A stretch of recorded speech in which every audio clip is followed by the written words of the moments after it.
ମାନବ ବୋମା ବିସ୍ଫୋରଣ ଧମକ ମୁମ୍ବାଇ ଆଲର୍ଟ। ମୁମ୍ବାଇ ପୁଲିସକୁ ଧମକପୂର୍ଣ୍ଣ ମେସେଜ। ଆତଙ୍କବାଦୀ ସଂଗଠନ ଜିହାଦୀ ଧମକପୂର୍ଣ୍ଣ ମେସେଜ ପଠାଇଛି। 34ଟି ଗାଡ଼ି 400 କେଜିର ବିସ୍ଫୋରଣ ଖଞ୍ଜାଯାଇଥିବା ଧମକ ଦିଆଯାଇଛି। ମୁମ୍ବାଇର ଟ୍ରାଫିକ୍ ପୁଲିସକୁ ଅଫିସିଆଲ ହ୍ୱାଟ୍ସଆପ୍ ନମ୍ବରରେ ଏହି ଧମକପୂର୍ଣ୍ଣ ମେସେଜ ଆସିଛି। ଜିହାଦୀର ଧମକ ପରେ ସମଗ୍ର ମୁମ୍ବାଇ ସୁରକ୍ଷା ବ୍ୟବସ୍ଥା ବଢ଼ାଇ ଦିଆଯାଇଛି।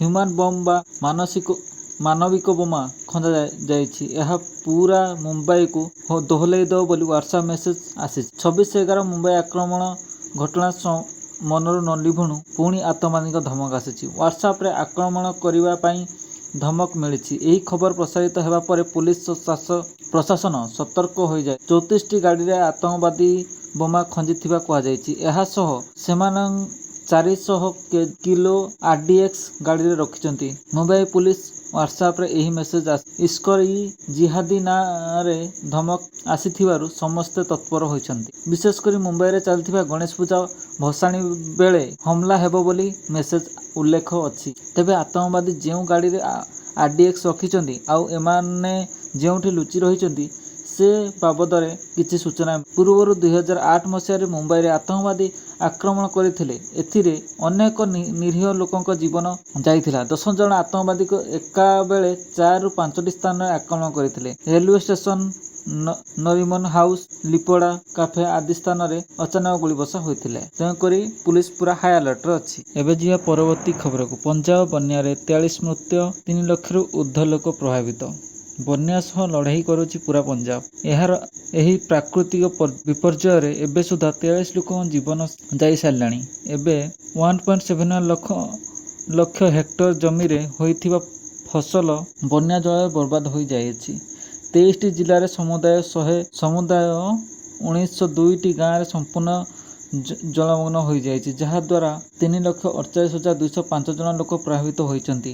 ଏହା ସତ୍ତ୍ୱେ ବନ୍ୟା ପ୍ରଭାବିତ ଅଞ୍ଚଳକୁ ଏପର୍ଯ୍ୟନ୍ତ 20,972 ଜଣଙ୍କୁ ଉଦ୍ଧାର କରାଯାଇଛି। ଗାଁ ଗୁଡ଼ିକରେ ବନ୍ୟା ପ୍ରଭାବିତ ଲୋକଙ୍କ ଏବଂ ପ୍ରଶାସନ ମଧ୍ୟରେ ସିଧାସଳଖ ଯୋଗାଯୋଗ ସ୍ଥାପନ କରିବା ପାଇଁ ମୁଖ୍ୟମନ୍ତ୍ରୀ ଭଗବନ୍ତ ମାନ ପ୍ରତ୍ୟେକ ପ୍ରଭାବିତ ଗାଁରେ ଜଣେ ଗେଜେଟେଡ୍ ଅଧିକାରୀଙ୍କୁ ନିଯୁକ୍ତି ଦେବାକୁ ନିର୍ଦ୍ଦେଶ ଦେଇଛନ୍ତି। କେନ୍ଦ୍ର କୃଷି ଯନ୍ତ୍ରୀ ଶିବରାଜ ସିଂ ଚୌହାନ ଏବଂ ଆମ୍ ଆଦମୀ ପାର୍ଟି ରାଷ୍ଟ୍ରୀୟ ସଂଯୋଗ ଅରବିନ୍ଦ କେଜରିୱାଲ ବନ୍ୟା ପ୍ରଭାବିତ ଅଞ୍ଚଳ ପରିଦର୍ଶନ କରିଥିଲେ। ଶିବରାଜ ସିଂ ଚୌହାନ ବନ୍ୟା ପ୍ରଭାବିତ ଲୋକଙ୍କୁ ଆଶ୍ୱାସନା ଦେଇଛନ୍ତି ଯେ କେନ୍ଦ୍ର ସରକାରଙ୍କ ସହିତ ଠିଆ ହୋଇଛନ୍ତି ଏବଂ ସେମାନଙ୍କୁ ସମସ୍ତ ପ୍ରକାର ସାହାଯ୍ୟ ସୁଯୋଗ ଦିଆଯିବ।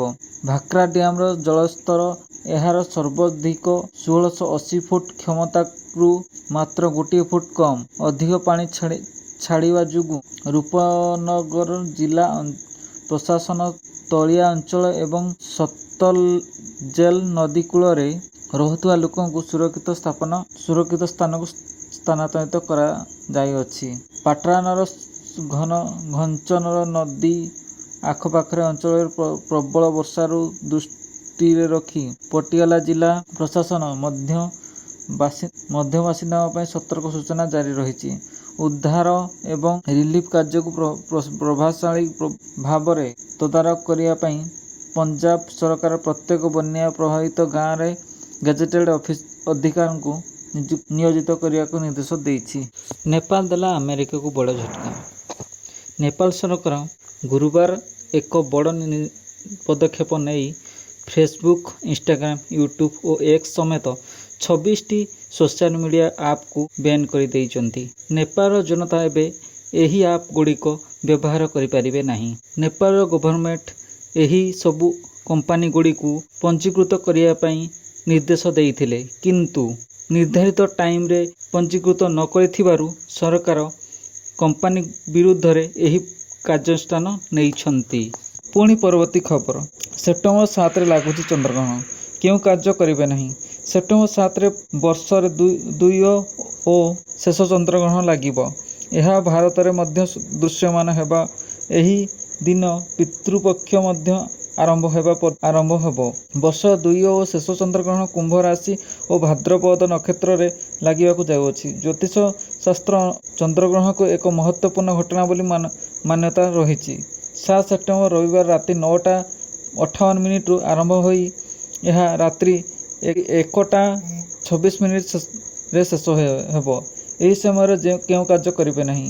ଏହି ସମୟରେ ଦେବନୀତି ବନ୍ଦ ରହିଥାଏ। ମନ୍ଦିରରେ ଦରଜା ବନ୍ଦ ରହିବା ଏହି ସମୟରେ ପୂଜାର୍ଚ୍ଚନା କରାଯାଏ ନାହିଁ। ମାତ୍ର ଏହି ସମୟରେ ନିଜ ଇଷ୍ଟଦେବୀଙ୍କୁ ସ୍ମରଣ କରନ୍ତୁ, ମନ୍ତ୍ର ଜପନ୍ତୁ। ଗ୍ରହଣ ସମୟରେ କୌଣସି ମାଙ୍ଗଳିକ କାର୍ଯ୍ୟ କରିବା ଉଚିତ ନୁହେଁ।